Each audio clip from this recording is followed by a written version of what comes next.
মাত্র 2টি উপকরণ দিয়ে আজ এই মজাদার রেসিপিটি তৈরি করে দেখাবো। দেখতেই পাচ্ছেন কতটা সুন্দর এবং লোভনীয় তুলতুলে দুধ এবং সুজি দিয়ে মাত্র 2টি উপকরণ সবার হাতের কাছেই পাওয়া যায়।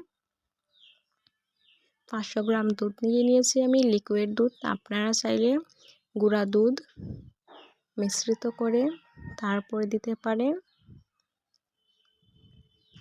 দিয়ে মিডিয়াম আঁচ রেখে দুধটি গরম করে নেবেন।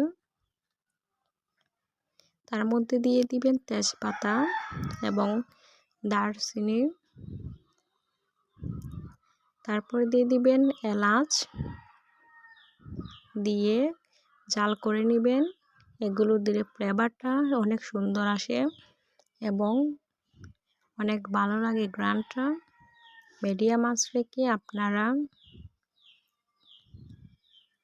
দুধটি জাল করে নেবেন। তার মধ্যে অ্যাড করব চিনি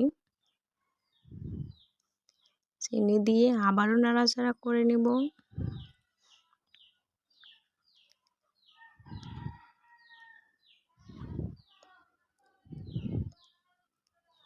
দুধে বলক তুলে নিব। বলক তুলে 5 মিনিটের জন্য দুধটি গরম করে নিব। তার মধ্যে অ্যাড করবেন লবণ। আপনারা যারা মিষ্টির মধ্যে লবণ চান লবণ দিতে পারবেন। তারপর একটা বাটির মধ্যে নিয়ে নিলাম 2টি ডিম।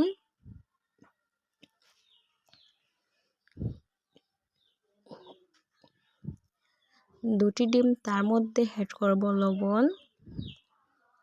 তারপর একটা স্যান্ডউইচের মাধ্যমে ডিমটি ফেটিয়ে নিব। ডিমটি ভালো করে ফেটিয়ে নেওয়ার পর দিয়ে দিব সুজি।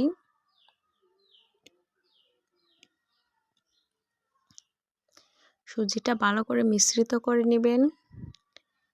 তারপরে আবারও সুজি দিয়ে দিব, দিয়ে আবারও স্যান্ডউইচের সাহায্যে মিশ্রিত করবেন। যতটা ভালোটা মিশ্রিত করবেন ততই মজার হবে এবং তুলতুলে ভাব চলে আসবে। সুজি দিয়ে ভালো করে একটা ড্র করে নেবেন। মিডিয়াম ঘনত্বে। তারপরে রেখে দেব 10 মিনিটের জন্য। ফুলে আরও বেড়ে যাবে। ভ্যানিলা এসেন্স দিয়ে দিলাম, দিয়ে আবারও কন্টিনিউ নাড়াচাড়া করে নিব।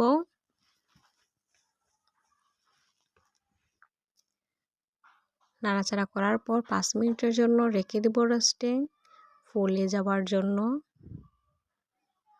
5 মিনিট পর ফিরে এসেছি। দেখতেই পাচ্ছেন ডোটা কতটা গাঢ় হয়েছে এবং শক্ত ভাব চলে এসেছে। স্যান্ডউইচের সাহায্যে আবারও নাড়াচাড়া করে দেখিয়ে দিলাম। একটি চামচের সাহায্যে ডোটি দিয়ে দিব তেলের মধ্যে। প্যানের মধ্যে তেল গরম করে নিয়েছি। তারপরে চামচের সাহায্যে ডোটি দিয়ে দিব। আস্তে আস্তে করে সবগুলো দিয়ে দিব। আপনারা তখন মিডিয়াম আঁচ রেখে তেলটি গরম করবেন। বেশি হাই হিট দিতে যাবেন না, তাহলে ভেতর থেকে শক্ত ভাব চলে থাকবে এবং উপরে লালচে ভাব চলে আসবে। তখন ভালো হবে না, খেতে মজা হবে না। কন্টিনিউ নাড়াচাড়া করে নেবেন। নাড়াচাড়া করে তারপরে মচমচে ভাব উপরে চলে আসলে, গোল্ডেন ভাব চলে আসলে আপনারা নামিয়ে নেবেন।